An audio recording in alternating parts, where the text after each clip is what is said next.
31 dogs and the parrot are safe here tonight at the Wisconsin Humane Society Green Bay campus. They're receiving some much needed care after enduring what officials are calling deplorable conditions. They say all good things must come to an end, and that's why the Brown County Arena is getting a proper send-off tomorrow night with a Bret Michaels concert. And the Darboy Club has been a staple in this community since it first opened in 1962. Now we have confirmed that it will close its doors for the final time. Practice is just getting underway out here in Ashwaubenon, but some people tell me they've been out here since 9:30 this morning. Right now, this sidewalk along Wisconsin Avenue is quiet, but earlier today it was lined with people out to pay their respects to fallen firefighter Mitch Lungard. Police have been on scene here in Menasha for about 6 hours now. They say the situation could end in 10 minutes or 10 hours. All the closings and cancellations today, it seems like our entire area has shut down as the snow continues. Jake Patterson is facing life in prison as he heads into court this afternoon. Floodwaters have taken over a portion of this road, just like many other roads here in Brown County. I'll step aside, give you guys a look at what's going on. It's going to be a slow but steady trip. The wheels are just starting to turn here in Sturgeon Bay. Our recovery area. At Preble High School, Red Cross operations are wrapping up. We were down to just a handful of folks that were needing overnight accommodations, and we were able to find them places to go in the short term now. Short-term solutions. Salvation Army, who's now paying for a motel room for the next 5 days. Boy, it was sure nice to sleep in a bed instead of laying on the gym next to a bunch of people that love to snore. While work continues. The furnace is already in. They're hooking up the gas and whatnot now, draining water out of the gas lines. The electricians from Light It Up were here till 4 a.m. establishing electrical power. Because moving on was never an option. I bought this house in '71, and by God, I either had to learn how to swim or financially survive. I'll do that. But now, what looked impossible earlier this week. Day one, it was me and 4 80-year-olds. I didn't have a lot of hope. I thought I was going to die in this basement. Thanks to an outpouring of community support. People that showed up saw what needed to be done, and they just got in line with everybody else and started filling totes. I figured if I died, I'd have like 6 people at my funeral. I'm alive and people are coming, so if half of them show up at my funeral, I'm good with that. The impossible is nearly complete. I think they could be in here by Saturday or Sunday if they can get somebody to inspect.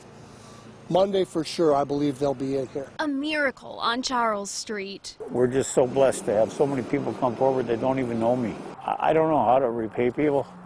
I don't know how to thank people. In Green Bay, Erinn Taylor, Local 5 News. And now to see this all cleaned up just kind of puts the entire thing behind us. A clean slate in downtown De Pere, nearly 4 months after a fire left a century-old building a total loss. That whole investigation and mitigation process with the insurance companies took quite some time. And over that time, those who live and work in downtown De Pere lived with the remnants of the fire. I think it was painful to just see this pile of rubble and everything that they own sitting here. So this again hopefully will bring closure to those that lost so much. To drive by that every day, just remembering the moment that they lost it all was really hard. We're really grieving as a whole community. Christian Brewer owns and operates 2 businesses down the street from the site of the fire. As a business, it was scary to think that that could happen to anybody, and to wake up in that reality is just unimaginable. But for the former tenants of the building, it is a reality. There was so many businesses in that building that we worked really closely with, and our customers lived above those in the residential apartments that were above. But now the scar in downtown De Pere is gone. Having it gone, we're able to kind of move forward and start a new leaf officially. A new leaf with new hope for the building's old residents. A lot of the businesses are saying they're making a comeback, and so we're really excited to support them when they do. And the land it stood on. So they'll plant some grass seed, the fence will be taken down, and really it's anyone's guess, when redevelopment might come through. The story isn't over, but along North Broadway Street, a painful chapter is finally wrapping up. In De Pere, Erinn Taylor, Local 5 News. One foot in front of the other. You ready to go? A motion this veteran hasn't made in nearly 30 30 years. I fell about 30 feet, landed on my back, broke 5 vertebrae, squashed my spinal cord in 2 spots, and I've been a T7-8 complete paraplegic ever since. Changing his life, My big thing was hiking and climbing when I was able-bodied. but not his outlook. I've done 91 marathons so far, lifetime goal of 100, and I'll get there in just a couple of years. And now with the help of the Milwaukee VA, Dean's ready to take a big step forward. The physical therapist told me, you got to think of it like dancing. I'm like, oh, I'm in trouble. I never could dance.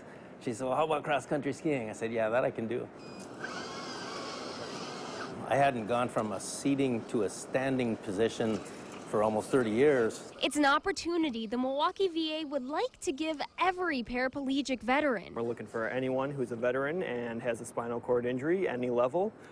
As long as you got hand function, we can get you up in these devices. A chance to step forward. So I want to kind of do the best I can with it. The goal ultimately is just to make sure anyone with any spinal cord injury is independent and they're living a full life. So if they choose to do that in a chair or if they choose to use one of these robots, either way. And Dean's already looking 2 steps ahead. It's a tremendous workout. I might actually start matching my marathon times from when I was in my 40s, because I've only lost about 6 minutes over the years, but maybe I'll get that back with this robot. Pretty good. How far was that? 200 feet? Dean's never stopped moving, but he's finally getting back on his feet. In Green Bay, Erinn Taylor, Local 5 News.